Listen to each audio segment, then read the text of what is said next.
Hello everyone, आज मैं आपके सामने व्याकरण से संबंधित विषय का वीडियो बना रहा हूं और बहुत सारे लोगों ने कहा कि व्याकरण से संबंधित वीडियो बनाइए, तो इसलिए आपके सामने ये वीडियो बना रहा हूं। इससे पहले मैंने गद्य और पद्य संबंधित वीडियो बनाए थे, लेकिन अब मैं आपके सामने व्याकरण से संबंधित वीडियो बनाऊंगा।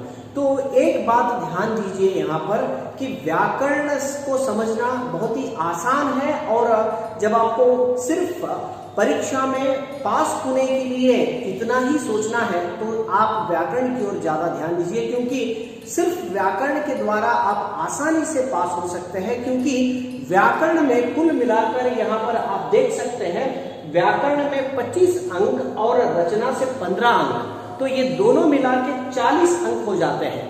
जबकि गद्य से मिलाकर 60 अंक होते हैं, लेकिन 60 अंकों के लिए आपको बहुत लिखना पड़ता है, लेकिन यहाँ पर आपको कम लिखने के बाद आपको ज्यादा यहाँ पर अंक मिलेंगे। तो इसीलिए इस बात पर आप ध्यान देंगे तो आपका पढ़ना एक अच्छा हो जाएगा, ऐसा मेरा मानना है। तो इसीलिए इस ओर आप ध्यान दीजिए।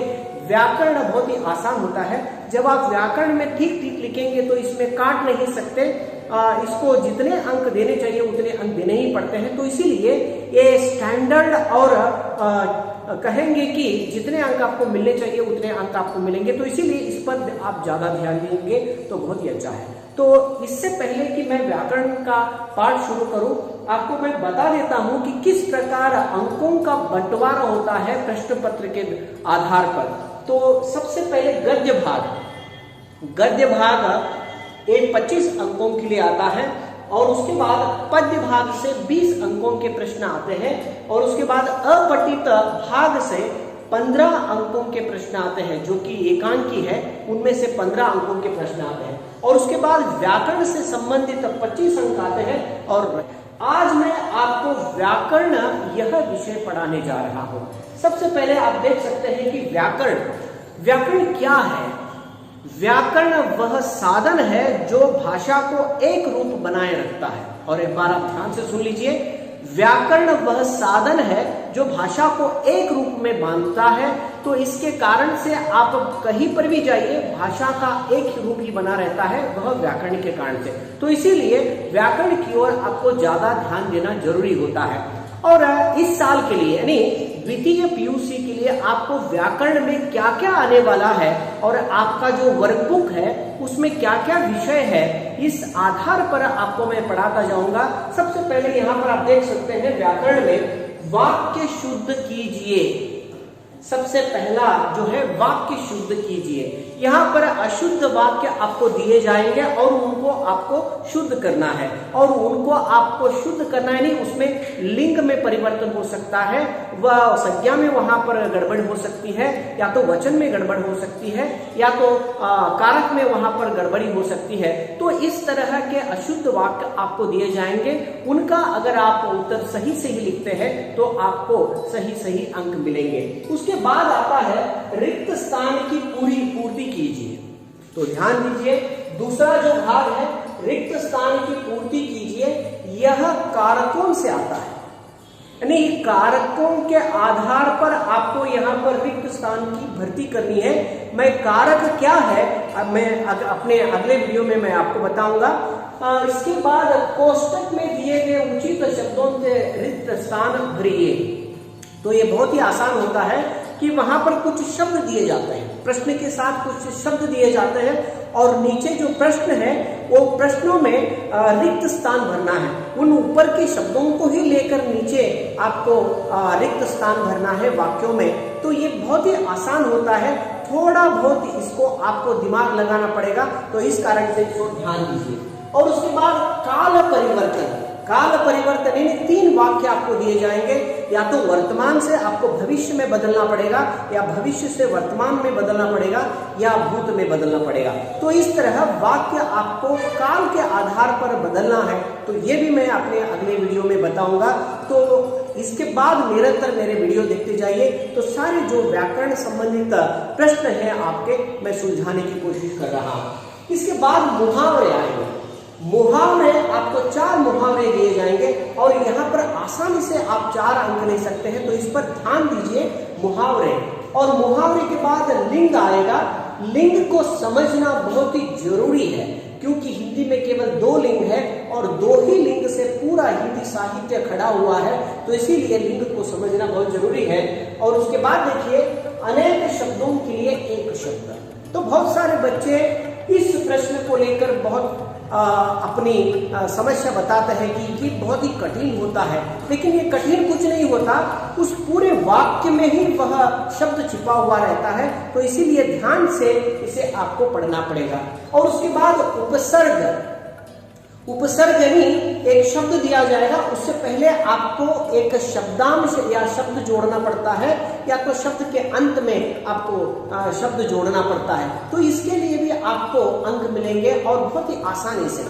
और अंत में प्रत्यय, प्रत्यय यानी एक शब्दांश लगाना पड़ता है, तो उसके कारण से आपको यहाँ पर अंक मिलेंगे। तो इतने आपको व्याकरण के अध्याय में आएंगे, और इन व्याकरण के अध्याय को आप ठीक से पढ़ेंगे तो आपके लिए 25 अंक क्या है निश्चित तौर पर आपको मिलेंगे। तो इसीलिए ध्यान दीजिए। और उसके बाद 15 जो अंक है वो रचना संबंधी है, और रचना संबंधी जो अंक है मैं आपको बाद में बताऊंगा। लेकिन इस वीडियो में मैं सबसे पहले जो वाक्य शुद्ध कीजिए है, तो ये मैं आपको बताऊंगा। अब यहाँ पर लिख के मैं बताऊंगा, वाक्य लिख के बताऊंगा कि इसमें क्या गलत है और ये क्यों है। तो ವಿದ್ಯಾರ್ಥಿಗಳೇ, ನೀವು ಗಮನ ಹರಿಸಬೇಕಾಗಿದ್ದೇನೆಂದ್ರೆ, ಹಿಂದಿಯಲ್ಲಿ ನೀವು ಆರಾಮಾಗಿ ಪಾಸ್ ಆಗಬೇಕಂದ್ರೆ ಗ್ರಾಮರ್ ಅನ್ನು ಓದಬೇಕು, ವ್ಯಾಕರಣ ಓದಬೇಕು. ಯಾಕಂದ್ರೆ ವ್ಯಾಕರಣದಿಂದ ಒಟ್ಟಾರೆ 40 ಮಾರ್ಕ್ಸಿನ ಪ್ರಶ್ನೆಗಳು ಬರ್ತಾವೆ. ಈ 40 ಮಾರ್ಕ್ಸಿನ ಪ್ರಶ್ನೆಗಳನ್ನ ನೀವು ಆರಾಮಾಗಿ ಏನ್ ಮಾಡಬಹುದು ಅಂದ್ರೆ ಬರೀಬಹುದು. ಇದರ ಮುಖಾಂತರ ಕೇವಲ 40 ಪ್ರಶ್ನೆಗಳ ಮುಖಾಂತರ ಈ 40 ಪ್ರಶ್ನೆಗಳು ಏನೇನ್ ಬರ್ತಾವು, ಈ 40 ಅಂಕದಲ್ಲಿ ಏನೇನ್ ಬರ್ತಾವ ಅನ್ನೋದನ್ನ ಈಗ ನಾನು ನಿಮಗೆ ಇಲ್ಲಿ ಹೇಳ್ತೀನಿ. ಒಂದೇದೇನಂದ್ರ ಈ ಗದ್ಯದಿಂದ 25 ಅಂಕಗಳು ಬರ್ತಾವು, ಮತ್ತು ಅದಾದ ಮ್ಯಾಗ ಪದ್ಯದಿಂದ 20 ಅಂಕಗಳು ಬರ್ತಾವು, ಆಮ್ಯಾಗ ಅಪಠಿತ ಭಾಗದಿಂದ 15 ಅಂಕಗಳು ಬರ್ತಾವು.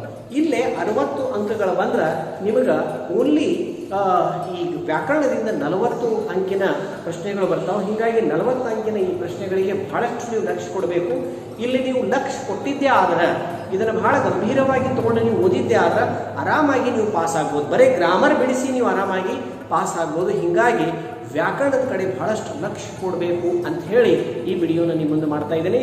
ಈಗ ವ್ಯಾಕರಣದಲ್ಲಿ ಬರುವಂತಹ ಸಮಸ್ಯೆಗಳನ್ನು ನಾನು ಒಂದೊಂದು ಬಿಡಿಸಿ ಯಾಕೆ ಅಲ್ಲಿ ತಪ್ಪುಗಳದಾವು, ಯಾಕೆ ಇದು ವ್ಯಾಕರಣ ಹಿಂಗಾಗಬೇಕು ಅನ್ನೋದನ್ನ ನಿಮ್ಮ ಮುಂದೆ ಹೇಳ್ತೀನಿ. तो चलिए सबसे पहले वाक्य शुद्ध कीजिए, इन प्रश्नों के हम हल निकालेंगे. तो वाक्य शुद्ध कीजिए, पहले ध्यान से सुनिए कि आप जब अच्छी तरह वाक्य सुनेंगे तभी जाके आपके जो कान में वो अच्छे वाक्य पढ़ेंगे और उस समय आप उन वाक्यों का हल कर सकते हैं. केवल नियम जानना उतना ही नहीं, लेकिन ठीक से सुनना भी बहुत ही जरूरी है. तो यहाँ पर वाक्य शुद्ध कीजिए में सबसे पहला जो प्रश्न है, तुम तुम्हारे घर जाओ. ಇದ್ರದ್ದು ಕನ್ನಡ ಏನಾಗ್ತದಂದ್ರೆ ನೀನು ನಿನ್ನ ಮನೆಗೆ ಹೋಗು. ಆದ್ರೆ ಹಿಂದಿ ಒಳಗ ನಾವು ನೀನು ನಿನ್ನ ಮನೆಗೆ ಹೋಗು ಅನ್ನಂಗಿಲ್ಲ. ಇದು ತುಮ್ ಅಪನೆ ಘರ್ ಜಾओ ಆಗಬೇಕು. ಏನಾಗಬೇಕು? ಏನಾಗಬೇಕು? ತುಮ್ ಅಪನೆ ಘರ್ ಜಾओ. ಇದು ತುಮ್ಹಾರೆ, ಇದನ್ನ ತೆಗೆದ ಅಪನೆ ಅಂತ ಹೇಳಿ ಬರೀಬೇಕು. ಇಲ್ಲೇ ಅಪನೆ ಬರೋದ್ರ ಉಳಿದದ್ದೆಲ್ಲ ಸರಿಯಾಗ್ತದೆ. ಇದನ್ನು ಯಾಕಂದ್ರೆ ಕನ್ನಡದೊಳಗೆ ನಾವು ಹೇಳ್ತೇವೆ ನೀನು ನಿನ್ನ ಮನೆಗೆ ಹೋಗು, ಆದ್ರೆ ಹಿಂದಿಯೊಳಗ ನಾವು ಹಂಗೆ ಹೇಳಂಗಿಲ್ಲ. ಹಿಂದಿಯೊಳಗ ತುಮ್ ಅಪನೆ ಘರ್ ಜಾओ ಅಂತ ಹೇಳ್ತೇವೆ. ಇನ್ನು ಎರಡನೇ ಪ್ರಶ್ನೆ, ವಹ ಧೀಮಿ ಸ್ವರ ಮೇ ಬೋಲಿ. ಇಲ್ಲಿ ಏನ್ ಸಮಸ್ಯೆ ಇದೆ ಅಂದ್ರೆ ಸ್ವರ ಏನದಲ್ಲ ಪುಲ್ಲಿಂಗ್, ಹಿಂಗಿರೋದ್ರಿಂದ ಇದು ಧೀಮಿ ಏನದ ಸ್ತ್ರೀಲಿಂಗ ಅದ, ಅದಕ್ಕೆ ಅದೇನಾಗಬೇಕು? ಪುಲ್ಲಿಂಗ ಆಗಬೇಕು. ವಹ ಧೀಮಾ ಸ್ವರ ಮೇ ಬೋಲಾ ಅಥವಾ ಬೋಲಿ ಎರಡೂ ನಡೀತದೆ. वह धीमा स्वर में ಬೋಲಾ ಅಥವಾ ಬೋಲಿ ಎರಡೂ ನಡೀತದೆ. ಯಾಕಂದ್ರೆ ಸ್ವರ ಏನದಲ್ಲ ಇದು ಪುಲ್ಲಿಂಗ್ ಇರೋದ್ರಿಂದ ಇಲ್ಲಿ ಧೀಮಿ ಸ್ತ್ರೀಲಿಂಗ್ ಬರಬಾರ್ದು. ಇದನ್ನು ನಾವು ಗಮನದಲ್ಲಿ ಇಡಬೇಕು. ಇನ್ನು ಮೂರನೇ ಪ್ರಶ್ನೆ, ಮೇರೆ ಕೋ ಅಪನಾ ಕಾಮ್ ಬಹುತ್ ಪಸಂದ್ है. ಇದೇನಾಗ್ತದೆ ಅಂದ್ರೆ ನಾವು ಆಡು ಭಾಷೆಯಲ್ಲಿ बोलचाली भाषा में हम इस तरह का वाक्य का प्रयोग करते हैं, मेरे को अपना काम बहुत पसंद है. लेकिन हम जब व्याकरणबद्ध हिंदी बोलेंगे तो उस समय इस तरह का वाक्य हम पसंद नहीं प्रयोग नहीं कर सकते। तो यहां पर होना चाहिए मेरे को, इसके बदले में मुझे आना चाहिए। क्या आना चाहिए? इन दोनों शब्दों को निकाल के मुझे, इन दोनों शब्दों को निकाल के मुझे अपना काम पसंद है, तब जाके यह वाक्य ठीक होगा। क्योंकि हम बोलचाली भाषा में ನಾವು ಆಡು ಭಾಷೆಯಲ್ಲಿ ಹೇಳ್ತೇವೆ, ಈ ಮುಂಬಯಿಯ ಭಾಷೆಯಲ್ಲಿ ಮೇರೆ ಕೋ ತೆರೆ ಕೋ ಉಸ್ಕೋ ಅಂತ ಹೇಳಿ, ಆದ್ರೆ ಅದನ್ನ ನಾವು ವ್ಯಾಕರಣಬದ್ಧವಾಗಿ ಆ ರೀತಿ ಹಿಂದಿಯೊಳಗೆ ಹೇಳಲಿಕ್ಕೆ ಬರಂಗಿಲ್ಲ। ಇನ್ನ ಶ್ಯಾಮನೆ ಸಂತೋಷ ಕಾ ಸಾನ್ಸ್ ಲಿ, ಇಲ್ಲೇನದಲ್ಲ ಶ್ಯಾಮನೆ ಸಂತೋಷ ಕಾ ಅಲ್ಲ ಕಿ ಆಗಬೇಕು, ಸಾನ್ಸ್ ಸ್ತ್ರೀಲಿಂಗ್ ಇರೋದ್ರಿಂದ ಇಲ್ಲೇ ಕಿ ಆಗಬೇಕು। ಇದು ಒಂದನ್ನು ನೀವು ಸರಿ ಮಾಡಿಬಿಟ್ರೆ ಉಳಿಕಿದ ವಾಕ್ಯ ಎಲ್ಲ ಸರಿ ಆಗ್ತದೆ। ಶ್ಯಾಮನೆ ಸಂತೋಷ್ ಕಿ ಸಾನ್ಸ್ ಲಿ, ಇದು ಸರಿ ಹೋಗ್ತದೆ। ಇನ್ನ ಬಾಲಕನೇ ರೋಟಿ ಖಾಯಾ, ಇದನ್ನ ಕಡೆ ಬಹಳ ಲಕ್ಷ್ಯ ಕೊಡಬೇಕು। ಇದು ನೇ ಪ್ರಯೋಗ ಯಾವಾಗ ಬರ್ತಲ್ಲ ಹಿಂದಿಯಲ್ಲಿ अवाग बहळಷ್ಟು ಗೊಂದಲ ಹುಟ್ಟಿಸ್ತದೆ। जब ने का प्रयोग हिंदी में होता है तो उस समय बहुत सारी समस्याएं खड़ी होती है और इसके लिए कुछ नियम भी है। तो देखिए वाक्य जब भूतकाल हो तभी ने का प्रयोग होना चाहिए और वाक्य भूतकाल में है, लेकिन कर्ता के साथ ने का प्रयोग होना चाहिए। हाँ, कर्ता के साथ ने का प्रयोग हुआ है, लेकिन यहाँ पर ने का जब प्रयोग होता है तो कर्म अगर स्त्रीलिंग है तो ध्यान रखिए ने का प्रयोग होने के बाद कर्म अगर स्त्रीलिंग है तो क्रिया भी स्त्रीलिंग होनी चाहिए। आपको अगर ध्यान में नहीं आया है तो और एक बार मैं आपको कन्नड़ में बताऊं। वाक्यದಲ್ಲಿ ನೇ ಪ್ರಯೋಗ ಆದಾಗ ಕರ್ಮ ಪದ ಸ್ತ್ರೀಲಿಂಗ್ ಇತ್ತಂದ್ರೆ ಅದರ ಕ್ರಿಯಾಪದನು ಕೂಡ ಸ್ತ್ರೀಲಿಂಗ್ ಆಗಬೇಕು, ಕರ್ಮ ಪದ ಪುಲ್ಲಿಂಗ್ ಇದ್ರ ಕ್ರಿಯಾಪದನು ಕೂಡ ಪುಲ್ಲಿಂಗ್ ಆಗಬೇಕು।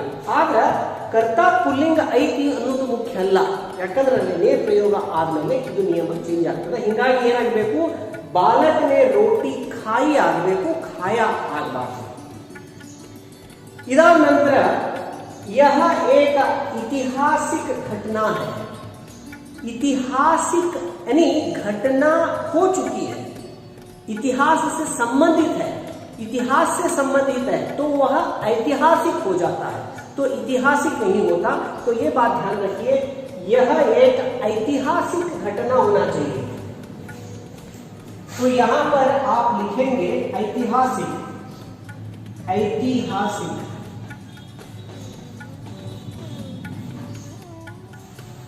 और एक बात ध्यान रखिए, बहुत सारे बच्चे क्या करते हैं, ऐ लिखते समय ऐसे लिखते हैं, जबकि हम कई लिखते समय ऐसे लिख सकते हैं, लेकिन ऐ ऐसे नहीं लिख सकते। ऐ ये ठीक है, तो ये बात भी ध्यान रख लीजिए। कई ये ठीक है लेकिन ऐ ये ठीक है। तो इस तरह यहाँ पर ऐतिहासिक नहीं होगा, ऐतिहासिक होगा। सिर्फ इस एक शब्द को अगर आप बदल देंगे तो यह वाक्य ठीक हो सकता है और ठीक हो जाएगा। तो उसके बाद भैंस का ताकतवर दूध होता है, तो यहाँ पर देखिए भैंस का ताकतवर दूध होता है, तो यहाँ पर ये ताकतवर बाद में आना चाहिए, दूध पहले आना चाहिए। भैंस का दूध, तो ये यहाँ पर और ये यहाँ पर, तो इसको ध्यान में रखिए। ಇದು ಶಬ್ದ ಏನಾಗಿ ಅವನು ಉಲ್ಟಾ ಪಲ್ಟಾ ಆಗ್ಯಾವ, ಎಲ್ಲೇ ದೂದ್ ಬರಬೇಕು ಅಂದ್ರೆ ತಾಕತ್ವರಾಗಿತ್ತು, ಯಾಕಂದ್ರೆ ಇಲ್ಲೇ ವಿಶೇಷಣ ಮತ್ತು ಏನ ಕರ್ಮ ಪದ ಅದಲ್ಲ ಅದು ಹಿಂದೆ ಮುಂದಾಗಿದ್ದಕ್ಕ ಅದನ್ನ ಏನ್ ಮಾಡಬೇಕು, ಸರಿ ಮಾಡ್ಕೊಂಡ್ಬಿಡ್ಬೇಕು। दूध ಇಲ್ಲಿ ಬರಬೇಕು, ತಾಕತ್ವರ ಆ ಕಡೆ ಹೋಯ್ತಂದ್ರ ಅದು ವಾಕ್ಯ ಸರಿ ಆಗ್ತದೆ। भैंस का दूध ताकतवर होता है ಅಂತ ಹೇಳಿ ಆಗ್ಬೇಕು। उसके बाद अध्यापक जी पढ़ा रहा है। बहुत सारे विद्यार्थियों को हम देखते हैं कि उनकी भाषा में कोई मान सम्मान नहीं होता, लेकिन हिंदी बहुत ही मान सम्मान से भरी हुई एक भाषा है। तो इस कारण से तो यहाँ पर हर एक को आपको मान सम्मान देना जरूरी है, जबकि वे बड़े हैं, बुजुर्ग है या अध्यापक है। तो यहाँ पर अध्यापक जी कह रहे हैं, जी यानी यहाँ पर हम आदर दे रहे हैं, तो उसके अनुसार ही क्रियापद का एंड होना चाहिए। तो यहाँ पर अध्यापक जी पाठ, अध्यापक जी पढ़ा रहा नहीं, रहे होना चाहिए, रहे होना चाहिए। जब रहे होंगे आप कहेंगे कि रहे बहुवचन के लिए प्रयोग होता है, लेकिन नहीं, बहुवचन के लिए भी प्रयोग होता है। जब हम किसी को सम्मान या आदर देते हैं तो उस समय भी हम इस तरह का प्रयोग कर सकते हैं। ಕನ್ನಡದಲ್ಲಿ ಹೇಳಬೇಕಂದ್ರೆ ಹಿಂದಿಯಲ್ಲಿ ನಾವೇನ್ ಮಾಡ್ತೇವೆ ಅಂದ್ರೆ ಈ ಮಾನ ಸಮ್ಮಾನ ಕೊಡೋ ಹೊತ್ನ್ಯಾಗ ಆ ಬಹುವಚನ ಪದಗಳನ್ನ ಬಳಸ್ತೇವೆ. ಅದನ್ನ ಏನಾಗಬೇಕಂದ್ರೆ ಅಧ್ಯಾಪಕ ಜಿ ಪಾಠ ಪಡಾ ರಹೇ ಹೇ ಆಗ್ಬೇಕು, ರಹಾ ಹೇ ಆಗ್ಬಾರ್ದು. ಈಗ ನಾವು ಕನ್ನಡದಲ್ಲಿ ಹೇಳ್ತಾವ ಏನಂತ ಹೇಳಿ ಅಧ್ಯಾಪಕ ಓದ್ಸಾಕತ್ತಾನ ಅಂತ ಹೇಳಂಗಿಲ್ಲ, ಅಧ್ಯಾಪಕರು ಓದಿಸುತ್ತಿದ್ದಾರೆ. ಅಲ್ಲಿ ರೂ ಹಚ್ಚಿದ್ರು ಅದರ ಅರ್ಥ ಬಹುವಚನ ಅಂತ ಹೇಳಿ ಅಲ್ಲ, ಅದರ ಅರ್ಥ ಏನು ರೆಸ್ಪೆಕ್ಟ್ ಅನ್ನೋದನ್ನೊಂದು ತಿಳ್ಕೋಬೇಕು. ಇನ್ನ 9ನೇ ವಾಕ್ಯ ಶ್ಯಾಮಾನೆ ಕಹಾನಿ ಸುನಾಯ. ಈ ವಾಕ್ಯದ ಕಡೆ ಎಲ್ಲರೂ ಕೂಡ ಬಹಳ ಗಮನ ಹರಿಸಬೇಕು. ಯಾಕಂದ್ರೆ ಈ ವಾಕ್ಯದಲ್ಲಿ ಮತ್ತು ನೇ ಬಂದಿದೆ. ಇಲ್ಲೇನಾಗಬೇಕು, ಕರ್ತ ಏನಿದೆ ಸ್ತ್ರೀಲಿಂಗ್ ಇದೆ, ಕರ್ತ ಸ್ತ್ರೀಲಿಂಗ್ ಇದೆ, ನೇ ಪ್ರಯೋಗ ಆಗಿದೆ, ಕಹಾನಿ ಸ್ತ್ರೀಲಿಂಗ್ ಇದೆ, ಆದ್ರೆ ಕ್ರಿಯಾಪದ ಪುಲ್ಲಿಂಗ್ ಆಗಿದೆ. ಇದರ ಕಡೆ ಲಕ್ಷ್ಯ ಕೊಡಬೇಕು. ಇದು ಸ್ತ್ರೀಲಿಂಗ್, ಇದು ಸ್ತ್ರೀಲಿಂಗ್, ಆದ್ರೆ ಇದು ಪುಲ್ಲಿಂಗ್ ಆಗಿದೆ. ಹಿಂಗಾಗಿ ಏನಾಗಬೇಕಂದ್ರೆ ನೇ ಪ್ರಯೋಗ ಆಗಿದೆ. ಕರ್ಮದ ಲಿಂಗದ ಅನುಗುಣವಾಗಿ ಕ್ರಿಯಾಪದದ ಲಿಂಗ ಏನಾಗಬೇಕು, ಪರಿವರ್ತನೆ ಆಗಬೇಕು. ವಿದ್ಯಾರ್ಥಿಗಳು ದಯವಿಟ್ಟು ಗಮನಿಸಬೇಕು. ಈ ವಾಕ್ಯದಲ್ಲಿ ಇಲ್ಲೇ ಕರ್ತ ಸ್ತ್ರೀಲಿಂಗ್ ಇದೆ, ಆದ್ರೆ ಈ ಕರ್ಮ ಸ್ತ್ರೀಲಿಂಗ್ ಇದೆ. ಹೀಗಾಗಿ ಕ್ರಿಯಾನು ಕೂಡ ಏನಾಗಬೇಕು, ಸ್ತ್ರೀಲಿಂಗ ಆಗಬೇಕು. ಯಾಕಂದ್ರೆ ನೇ ಪ್ರಯೋಗ ಆಗಿದೆ. ನೇ ಪ್ರಯೋಗ ಆದಾಗ ಕರ್ಮ ಪದದ ಲಿಂಗದ ಅನುಸಾರವಾಗಿ ಕ್ರಿಯಾಪದದ ಲಿಂಗವು ಬದಲಾಗಬೇಕು. ಇದಾದ ನಂತರ मैं विश्वविद्यालय को जा रहा हूं, मैं विश्वविद्यालय को जा रहा हूं, मैं खाने को खा रहा हूं, मैं पुस्तक को दे रहा हूं. एक को जो शब्द है यहां पर नहीं आना चाहिए, क्योंकि यह वर्जित है, तो ये ठीक नहीं है. मैं विश्वविद्यालय जा रहा हूं, मैं स्कूल जा रहा हूं, मैं घर को नहीं, मैं घर जा रहा हूं. ನಾನು ಶಾಲೆಗೆ ಹೋಗುತ್ತಿದ್ದೇನೆ, ನಾನು ವಿಶ್ವವಿದ್ಯಾಲಯಕ್ಕೆ ಗೆ ಅಂತ ಹೇಳಿ ನಾವು ಕನ್ನಡದಲ್ಲಿ ಹಸ್ತಾ ಇದ್ದೀವಿ, ಆದ್ರೆ ಹಿಂದಿಯಲ್ಲಿ ಅಲ್ಲಿ ಕೋ ಅಂತ ಹೇಳಿ ಬರಬಾರ್ದು. ಅಲ್ಲಿ ಹಿಂದಿಯಲ್ಲಿ ಏನಾಗಬೇಕು, ಕೇವಲ ಮೈ ವಿಶ್ವವಿದ್ಯಾಲಯ ಜಾ ರಹಾ ಹೂ ಕೋ ಅನ್ನುವಂತಹ ಪದವನ್ನು ಅಲ್ಲಿ ಬಳಸಬಾರ್ದು. ಅದಾದ ನಂತರ ಸುನಿಯೆ ಅಂದರ್ ಚಲೆ ಜಾವ್. ಈ ವಾಕ್ಯ ಹೆಂಗಿದೆ ನೋಡ್ರಿ. ಸುನಿಯೆ ಅಂದ್ರೆ ಕನ್ನಡದಲ್ಲಿ ಹೇಳ್ಬೇಕಂದ್ರೆ ಕೇಳ್ರಿ, ಅಂದರ್ ಚಲೆ ಜಾವ್, ಅಂದರ್ ನಡೆದು ಹೋಗ್ರಿ, ಈ ರೀತಿ ಅನ್ನಕ್ ಬರಂಗಿಲ್ಲ. ಈಗ ನಾವು ಒಳಗಿದ್ದಾಗ ಒಳಗೆ ಬರ್ರಿ ಅನ್ಬೋದು, ಹೊರಗಿನಿಂದ ಯಾರನ್ನ ಒಳಗೆ ಕಳಿಸ್ಬೇಕಂದ್ರ ಒಳಗೆ ಹೋಗ್ರಿ ಅನ್ಬೇಕು, ಒಳಗೆ ಬರ್ರಿ ಅನ್ನಕ್ ಬರಂಗಿಲ್ಲ, ಅಥವಾ ಒಳಗೆ ಹೋಗಿ ಬರ್ರಿ ಅನ್ನಕ್ ಬರಂಗಿಲ್ಲ. ಇದನ್ನ ಸ್ವಲ್ಪ ನಾವು ಗಮನದಲ್ಲಿಡಬೇಕು. ಹೀಗಾಗಿ ಇಲ್ಲಿ ಒಂದು ತಪ್ಪಾಗಿದೆ. ಸುನಿಯೆ ಅಂದರ್ ಚಲೆ ಜಾಯಿಯೇ ಜಾओ, ಸುನಿಯೆ ಅಂದರ್ ಚಲೆ ಜಾओ ಅಲ್ಲ ಜಾಯಿಯೇ ಆಗಬೇಕು. ಏನಾಗಬೇಕು, ಇಲ್ಲಿ ರಿಸ್ಪೆಕ್ಟ್ ಕೂಡ ಆಗಿಲ್ಲ, ಜಾओ ಅನ್ನೋದು ಬರಂಗಿಲ್ಲ, ಜಾಯಿಯೇ ಆಗಬೇಕು. ಇಲ್ಲಿ ಯಾಕಂದ್ರೆ ರಿಕ್ವೆಸ್ಟ್ ಇದೆ, ಹೀಗಾಗಿ ಇದು ಕೂಡ ರಿಕ್ವೆಸ್ಟ್ ಆಗಬೇಕು.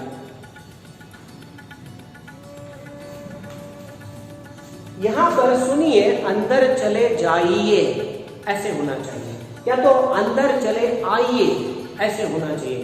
क्योंकि जब आप किसी को बुलाते हैं तो आप अंदर हैं तो उनको आप अंदर बुलाएंगे, जब आप बाहर हैं तो उनको आप बाहर बुलाएंगे. तो इसीलिए इस दिशा की ओर आपका ध्यान होना जरूरी है कि सुनिए अंदर चले आइए और सुनिए बाहर चले आइए या बाहर चले जाइए. यह किताब किसका है, तो यहां पर ध्यान दीजिए, ये कर्ता जो है यह, यहां पर लिंग निश्चित नहीं है, लेकिन किताब स्त्रीलिंग है.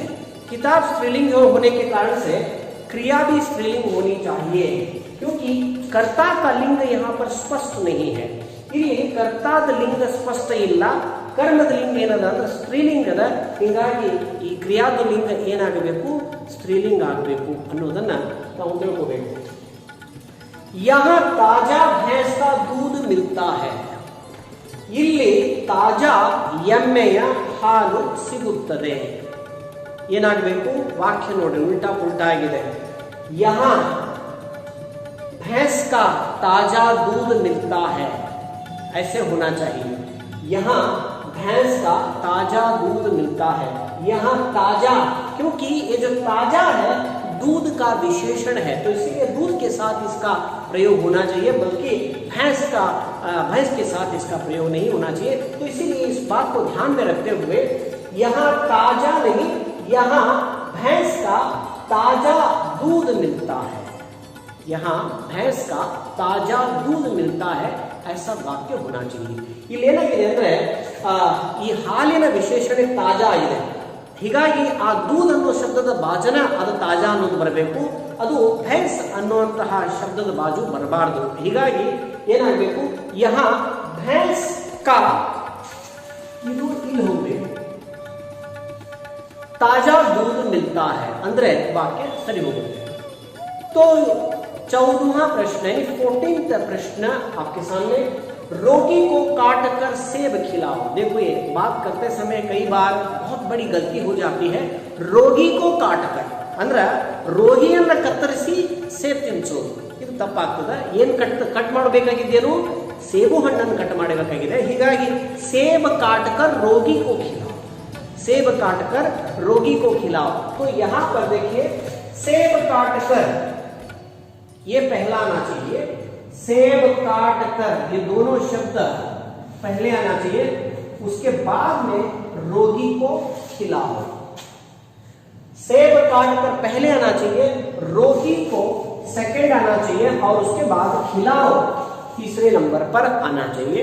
तो यह इस तरह का वाक्य होता है. ನಾವು ಮಾತಾಡೋತ್ತೆ ಬಹಳಷ್ಟು ತಾವು ತಪ್ಪು ಮಾಡಿಬಿಡ್ತೀವಿ. ಏನಂದ್ರೆ ಸೇಬು ಹಣ್ಣನ್ನು ಕತ್ತರಿಸಿ ಅನ್ನೋದು ಬಿಟ್ಟ ರೋಗಿಯನ್ನು ಕತ್ತರಿಸಿ ಸೇಬು ಹಣ್ಣಿಗೆ ತಿನ್ನಿಸಿ ಅಥವಾ ಸೇಬು ಹಣ್ಣನ್ನು ಕತ್ತರಿಸಿ ರೋಗಿಗೆ ತಿನ್ನಿಸಿ ಈ ರೀತಿ ಬಳಸಬೇಕಾಗಿದ್ದ ವಾಕ್ಯನ ನಾವು ಏನ್ ಮಾಡ್ತೀವಿ, ತಪ್ಪನ್ನ ಬಳಸ್ತೇವೆ. ಈ ರೀತಿ ಆಗಬಾರದು ಅನ್ನೋದಕ್ಕೆ ವ್ಯಾಕರಣ ಇರ್ತದೆ. ವ್ಯಾಕರಣ ಏನ್ ಮಾಡ್ತದೆ ಅಂದ್ರೆ ನಮ್ಮ ವಾಕ್ಯ, ನಮ್ಮ ಭಾಷೆಯನ್ನ ಸುಧಾರಣೆ ಮಾಡ್ತದೆ.